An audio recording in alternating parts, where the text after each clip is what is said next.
Hi, I'm Courtney Francis. I'm the president of the Mu Eta chapter of Delta Sigma Theta Sorority Incorporated. Hi guys, I'm Martha Wake and I am the current president of the Iota Child chapter of Alpha Kappa Alpha Sorority Incorporated here. Hi, I'm Idara. I'm not the president of anything. I'm one of the co-founders of Womanhood, which is the website that we created with my friend Raisa. And I am Raisa Ferlemu, co-founder of Womanhood. Hi, I'm Isoka Nadeto. I am program coordinator for African American Student Affairs and vice president for the Black Graduate Students Association.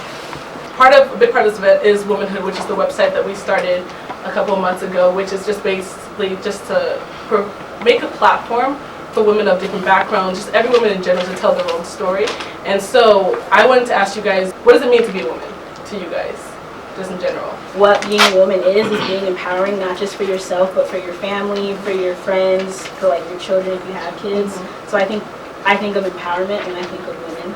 I do definitely agree. It's just, I see it as far as like womanhood to me, it's always being able to like grow and empower others and be able to understand my own mistakes and learn to continue to grow from that. I feel like, you know, the stages that I've gone through, when I was like early teen, I never thought it was wrong. I thought it was always right. I knew everything. No one could tell me anything. And I feel like part of owning who you are in general is being able to know that you're not right all the times. You have to be able to like learn and hear from other people. And so that's a big part of womanhood. What womanhood is to me is I'm constantly trying to learn, because that's the only way I feel like you can better yourself. You should never be stationary. And I'm going to piggyback off of what you said. And for me, it's kind of a metamorphosis, becoming a woman. You go from a girl to a woman, a mother. There's different stages, and I feel like that's what us as women, as girls, that's very unique in us. We move on different stages in our life and adapt really well, I would say. For me, being a woman, I mean, we are the giver of life. Like we birth life. We are the life source, and we're the root of across all cultures. We are the root of every culture, and so we have such a strong presence and importance in every community. And it's so important that we understand our place and are able to come into our own, because we produce the next generation. And if we are not strong roots, then we're bearing poor fruit. So it's really important for us to understand what our role is, and one of our roles is to sustain life. And so, in that first life that we have to sustain as our own, and because we're such givers, because it's a part of our nature to nurture and provide for everybody else, we have a tendency to not nurture ourselves properly. And so the first life, the first person that you should be nurturing fruitfully is yourself. And that's where sometimes we fail. And that's part of womanhood, is understanding that process and understanding how much you give of yourself to others, but how much you need to keep for yourself to sustain yourself. I think it's hard sometimes to like disentangle what my own perception of a woman is from like the media and from what other people are always telling us that it is. So I think with that, I think that women are strong in having to put up with that in itself, and being able to like form your own definition of yourself as an independent individual from all of the other crap that's going on around you. So a lot of us are learning what intersectionality is, right? So you have all these identities. And so we are women, we are black women, we are this type of woman, we are Christian women, we're not religious, we have all these identities and they intersect. So being a woman is hard enough as it is. Then you tack that on that you're a black woman, and then you have to deal with both of these identities and how they interact and how we have to perceive ourselves not only through our own eyes, but through the eyes of others. And so that's very heavy at times, is understanding how those two identities that we carry, you know, by themselves are pretty hard to deal with, being a woman, being a black person, and then you put them together and now you're dealing with being a black woman in this society. And so you have to address what that is and those perceptions that we often have of ourselves that other people are trying to put on us, and we internalize quite often, which are negative, and then trying to deal with those interactions internally and outside of how we are perceived. And just going in deeper into that, like one of the things I would definitely wanted to ask is like, how do you guys think, as far as being like specifically women of color, how are we portrayed in society that brings all that negativity, and that I feel like that feeling that we have to be strong, we have to be able to be powerful for ourselves, because there is that negativity that's coming towards us all the time. I feel like as Black women, like especially, well, women of color in general, but specifically Black women, we deal with like sexualized racism. So like, for instance, like you can see it in media, like the way our bodies are portrayed, or like what types of music videos are in, like just like certain instances of that kind of like demean like who we are like as people. I think as a young woman, something that I had to learn personally is that it was okay to be me and not have to be a representative of both my gender and my race and all of the things that I came to be, my various identities. Because when everyone's had that story where like they're in class and it's like nothing but white folk, and somebody asks, oh, like what's the Black experience like? And it's just you, and you're like, I don't know, like I know what the African experience is. So something, I think, as important it is to understand that, as you said, and I think it's excellent, you have to be strong root in order to bear strong fruit. I think it's also important to understand that I'm allowed to provide for myself first, and I'm allowed to consider what's best for me, and not necessarily how that's a reflection on who I am as a Black woman. Like in my own personal experiences, I went to like a majority white high school, and so where I wasn't, I'm I like to read, I'm very smart, stuff like that. Like I like to carry myself well, and I feel like a lot of people didn't expect that from me being a woman of color, and I feel like they automatically thought that I was gonna be like loud, ghetto, sexy, and I didn't play into those roles. I was just like a quiet, like I just kept to myself, and so a lot of times people be like, oh, what's wrong with her? Like, why is she so quiet? Why is she keeping to herself? Oh, she's so smart. She's so this. Is she trying to be white? Like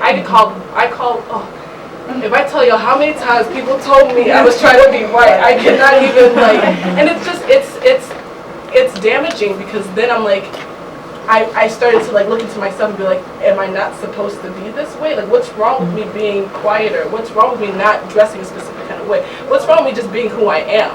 And I feel like there's a lot of things that play, like there's a lot of like things that play a part in our society and stuff like that can be really, really damaging to our growth. And if it wasn't for me being able to just be like, take back and be like, I'm bomb. Like, I love myself, I love that about me. If it wasn't for me being able to do that, I don't know if I would have been on this journey I am to my own womanhood. Donna's over here preaching. We went to the same high school, so we definitely have the same experience, and it's difficult, especially going to a white high school to come into a university that's predominantly white, that if you want to get into those leadership roles or put yourself out there, you're like, you have to be able to be the only Black person in a room of white people, and like they expect you to be a certain way, or they're like, whoa, that's new, like I haven't seen a Black person in here before. And like, so not only are you proving yourself to be the only Black person in there and being comfortable in that situation, but you also have to be successful in order to thrive in that situation to begin with. So. And it's interesting because like being that only Black person, you get the environment of people who think differently of you. Like I've had so many people tell me like, oh, you speak so well for an African American, like, and they literally said that. Exactly. Like people are like taken back, and you have to like break these molds that people kind of like put on you. And I think the like best thing that I've ever, well, not the best thing that I've ever been told, but I've heard it said by multiple Black parents, and it's even on Scandal, that you have to, like, Black women have to work twice as hard to get half as far as like a person who isn't of color. And so that's something that like I've had to like have a mantra in my life, and that kind of is part of who I am as a woman, because I know that I have to work 10 times harder to break their mold, to like show them that I'm an eloquent speaker, that I'm not going to have an attitude all the time. Like I have to break this stigma that they have already placed on me, and then I also have to do my job to prove my worth. And I think that that's a burden that we all kind of share, as not just like, I mean, women of color for sure, but women in general. Like we have to like break these stigmas that men or like society itself has placed upon us. Having that burden on you, when you embrace it, that's when you become like powerful and you really know your true potential. Because if I think about myself personally, like in high school, and when everyone was like, oh, you sound white, oh, aren't you supposed to be like this, and stuff like that, I would be taken aback and be like, oh, maybe they're right, like maybe I'm not embracing my culture, maybe I'm not doing this. But then when you like come to your own and you're like, no, I'm not white, I just know how to speak, or I know who I am, and that's when you empower yourself as a Black woman or a woman of color. So, speaking proper English is not only for the white people. I mean, And that frustrates me because it's a backhanded compliment. And so the assumption that because I'm able to articulate myself and giving a presentation, you know, I'm a doctoral student, and so when I go to conferences or I do a presentation and somebody's like, oh my gosh, you were so articulate. And I was just like, what about my presentation? Like, I did a full study and I worked really hard. What about that? And your biggest compliment to me is the fact that I was able to articulate myself while I was speaking, that I was able to hold all my vowels and not drop any letters at the end. Like, and the shock when people hear that is very frustrating in of itself. But the assumption that the ability to speak proper English is only reserved for white people, and if you do it, then you're either acting white, trying to be white, or you're not proud of your blackness, is ridiculous. And I think that's to the detriment to a lot of our students because, you know, growing, like everybody on this panel has said, like, we all sound white up here. And so growing up, we all heard we talk white. And so you have a lot of kids who don't want to speak proper English because the idea is when you do, you're white or you're trying to be white, when it just means you have some common sense. And so I think that that's definitely a stereotype we need to break for our children. It's okay to speak proper English. It's really good. It's great. And code switching is fine. Like, I can go from sounding like this and then let me be in a different crowd, and yeah, I'll sound like I grew up in Dallas, Texas, and I grew up with, I went to school in Houston. Like, I can get real, I can code switch. I can talk to who I need to talk to and be who I need to be for different situations, and that's actually a skill set. So I think that we need to get away from the idea that being able to articulate ourselves is not a good thing, and that impression that it's put on us quite often that it's bad that we are able to speak properly. And I just want to add on to that. I'm a speech and hearing language sciences major, and so we talk in our class. We have this whole unit on African American English, and it's really interesting. Like, if you ever have a chance to talk about it, a lot of people put a negative stigma on it, and they make it seem like it's not okay to have this dialect. It's not okay to embrace who you are and how you speak. And African American children are probably, African American children and Latino children are diagnosed the most with speech disorders. It's because they have this dialect, and like she said, code switching, where you speak articulately according to someone else, but then you code switch to how you speak at home. And I think that it's something that we need to embrace.